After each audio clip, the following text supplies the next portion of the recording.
art journaling. Okay, I am by no means an expert.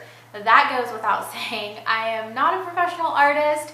I am not an expert art journaler. I've probably only been doing this for a couple of months now, but I feel like I've learned some tips and tricks and things along the way that I thought I would pass along to you all in hopes that it's helpful for you if you're just getting started on your art journaling journey. I'm currently using my Midori Travelers Notebook in the black leather as my art journal. I've done several videos on this. I love it. I'm absolutely obsessed with it.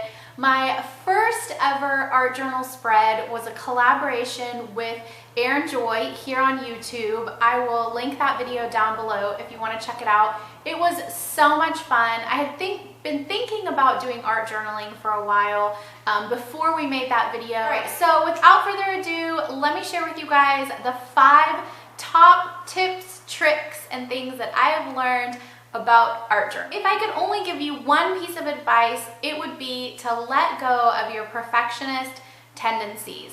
This is really, really difficult for me, and I would venture to guess that for a lot of you who are organization junkies, you're probably really type A and a bit of a perfectionist as well. That was certainly the case for me, and I wanted things to be beautiful and perfect in my art journal. I was so scared of messing up. I was so intimidated by blank pages. I didn't want anything to be ugly or to go wrong, so that kind of kept me frozen for a while and prevented me from actually just letting go and creating something. So if I could tell you anything, it would be to try your hardest to just let go of those tendencies. I think we all have them, probably some more than others, but if you can let go and just let yourself be free and create something, I think you'll be really happy with the result. And the best part is, if you're not happy with something, there are always stickers or just pieces of pretty paper that you can glue down over it and start over again. So don't be afraid, just let go and do something. Number 2 tip I have for you is that you don't have to spend a lot of money. I went out on a huge spending spree. I got a huge haul worth of stuff, and I realized that a lot of the things that I've been using are just household things that I have around. I'll be showing you guys actually some of the things that I'm using, but one of my favorite things to use in my art journal is highlighters. I went and bought all of this stuff that I thought I needed, watercolors and color pencils and all of this stuff, which I'm really happy that I have and I do use, but I've noticed that some of my favorite things to use are things that I just had around the house anyway. So don't be afraid to just use the things that you have lying around the house, and don't think that you have to spend a lot of money. My number 3 tip is to Google art journal prompts and inspiration. Sometimes I find that I'm really in the mood to create something or draw something, paint, whatever the case may be, but I'm kind of out of ideas and I kind of don't know what to do. So I just started Googling art journal prompts, and I was amazed at all the cool lists there are. You can also check Pinterest for different ideas, monthly challenges, questions and answers, different prompts, things like that. So definitely check that out. Also, I found that there were certain things that I wanted to include in my art journal, and I just could not draw them. So don't be afraid to print out images.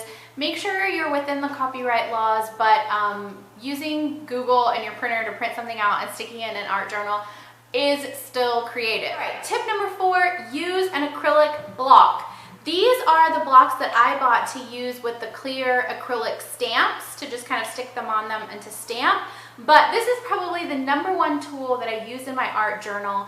I use this for watercoloring. So at first, I was mistakenly taking these watercolor crayons or watercolor pencils and drawing directly on the page, and then trying to blend it out with a watercolor brush pen, which is really neat, and you definitely need one of these if you don't have one already.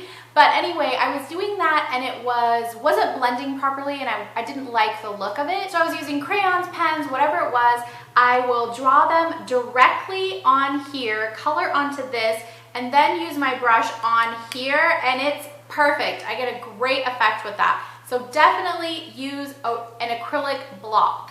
And the last thing I can tell you is to think outside of the box. This kind of goes along with not having to spend money, but use things that you already have. Try to repurpose things that you have in the home. I love using my highlighters as watercolor. It's probably one of my most favorite things.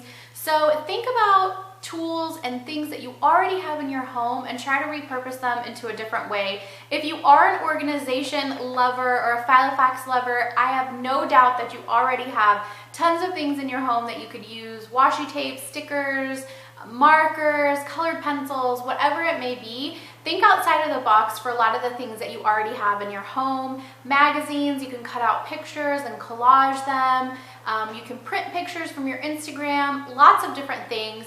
One of my kind of neat outside of the box ideas, I told you guys this before, but I love these shirts that have these slogan sayings on them, and I love them. I order them all the time and I absolutely never wear them. So what I've started to do is use my art journal as a place to collect those little slogans and sayings so that I still feel like I have them and they are a part of my life, but I'm not wasting money buying these t-shirts that I never wear. So think of your art journal as something of a creative space, but also in a different light as well. I hope these tips were useful for you guys. Like I said, just 5 quick and easy things that I hope are helpful for you. I would love to see your art journal, so please, if you've got a video on it, leave me a comment down below with the link, or if you put a picture on Instagram, then be sure to tag me so that I can check it out. This is my latest obsession. I'm loving art journals and I'm loving all the inspiration and things